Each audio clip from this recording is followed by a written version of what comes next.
First of all दिया हुआ है to find out the member forces in the truss by strain energy principle और force method. तो जैसे क्वेश्चन में दिया हुआ है, ये ट्रस एक दिया हुआ है जिसमें लेंथ भी दिया हुआ है and C and D point में सपोर्ट दिया हुआ है, सी पॉइंट में हिंज दिया हुआ है, डी पॉइंट में रोलर दिया हुआ है और बी पॉइंट में दो लोडिंग्स दिए हुए हैं, एक 10 किलो न्यूटन एंड एक 5 किलो न्यूटन, हॉराइजेंटल में 5 एंड वर्टिकल में 10 किलो न्यूटन एंड हर एक मेंबर्स की एरिया दिया हुआ है 2500 mm square and Young's modulus of elasticity 200 kilo newton पर mm स्क्वायर दिया हुआ है।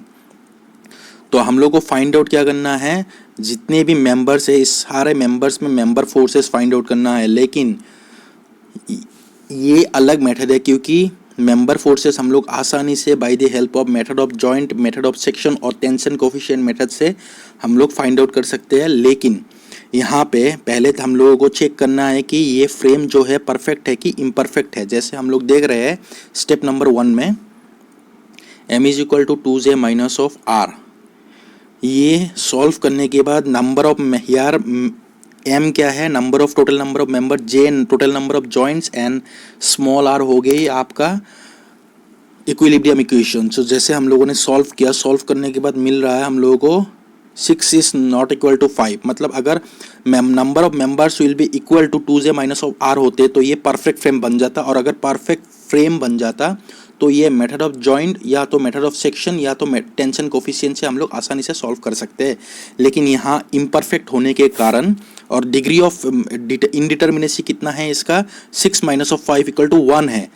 इसका मतलब है एक मेंबर इसमें ज़्यादा है, अगर ये मेंबर हटा दिया जाए तो ये परफेक्ट फ्रेम बन जाएगी। तो पहले हम लोगों ने क्या किया, ट्रस एक क्लोज फिगर है तो आइडर AD या तो BC इन दोनों में से किसी एक को हटाना है।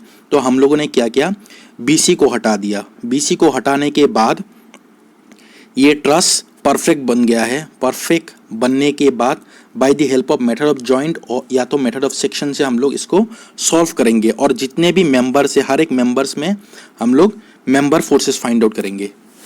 जैसे ये हम लोगों ने फाइंड आउट ऑलरेडी कर लिया, summation of horizontal equal to 0, summation of vertical equal to 0 and summation of moment equal to 0। 3 equilibrium equation use करके horizontal at C, vertical at C and vertical at D find out कर लिया। उसके बाद जैसे हम लोग देख रहे हैं A पॉइंट में 3 मेंबर है, B पॉइंट में भी A पॉइंट में 3 मेंबर है, B पॉइंट में 2 मेंबर जुड़ा हुआ है, D पॉइंट में 3 मेंबर है एंड C पॉइंट में फिर से 2 मेंबर है। तो या तो B पॉइंट या तो C पॉइंट, इन दोनों को पहले, इन दोनों में से कोई एक हम लोग सिलेक्ट कर सकते हैं।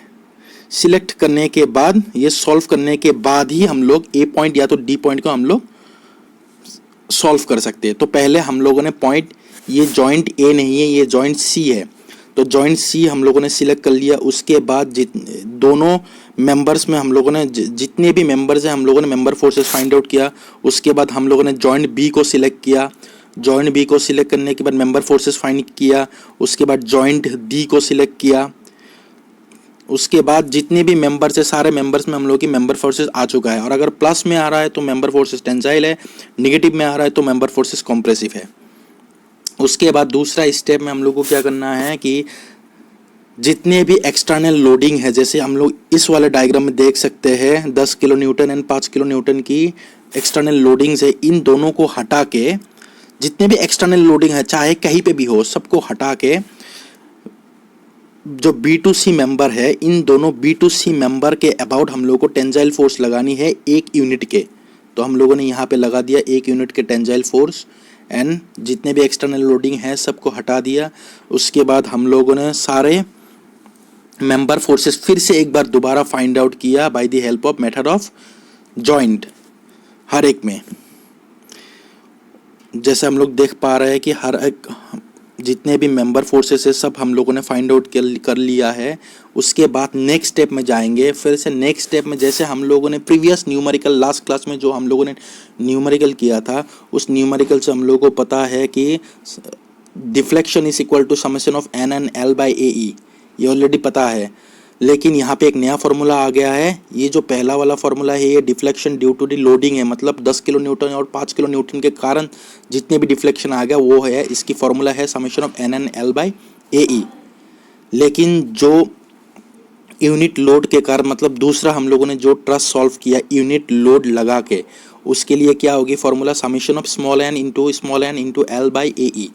उसके बाद दोनों जो फॉर्मूला है दोनों की डिफ्लेक्शन ही है, लेकिन दोनों के फॉर्मूला की यूनिट है जो डेल्टा एल है, इसकी यूनिट बन जाएगी कैपिटल, मतलब मीटर में आ जाएगी इसकी यूनिट, और डेल्टा यू की यूनिट आ जाएगी मीटर पर किलो न्यूटन। इसका मतलब है डेल्टा यू जो है, अगर इसके साथ हम लोगों ने किलो न्यूटन मल्टीप्लाई किया तो ये भी मीटर बन जाएगी। तो as per compatibility equation delta L plus delta U into F I J is equal to 0। उसके बाद एफ आई जे क्या हो जाएगी, एफ आई जे हो जाएगी जितने भी मेंबर फोर्सेस हम लोगों को फाइंड आउट करना है, जो इनडिटर्मिनेंट ट्रस है उसमें जितना भी मेंबर फोर्सेस होगा वो हो जाएगी F I J. So F I J will be equal to minus of delta L by delta U. तो स्टेप नंबर 4 में हम लोगों ने जितने भी मेंबर्स है सब मेंबर्स लिख लिया। उसके बाद लेंथ, सब मेंबर्स की लेंथ लिख लिया। उसके बाद कैपिटल लेटर एन क्या है, जो स्टेप नंबर 1 में हम लोगों ने किए थे, मतलब एक मेंबर हटा के जितने भी हम लोगों ने मेंबर फोर्सेस फाइंड आउट किए थे वो हो गया स्टेप, मतलब वो हो गया capital letter N kilo newton में। और उसके बाद हम लोगों ने जब एक यूनिट की लोड लगा के हम लोगों ने जितने भी मेंबर फोर्सेस फाइंड आउट किए थे वो हो गया हम लोग की स्मॉल लेटर एन।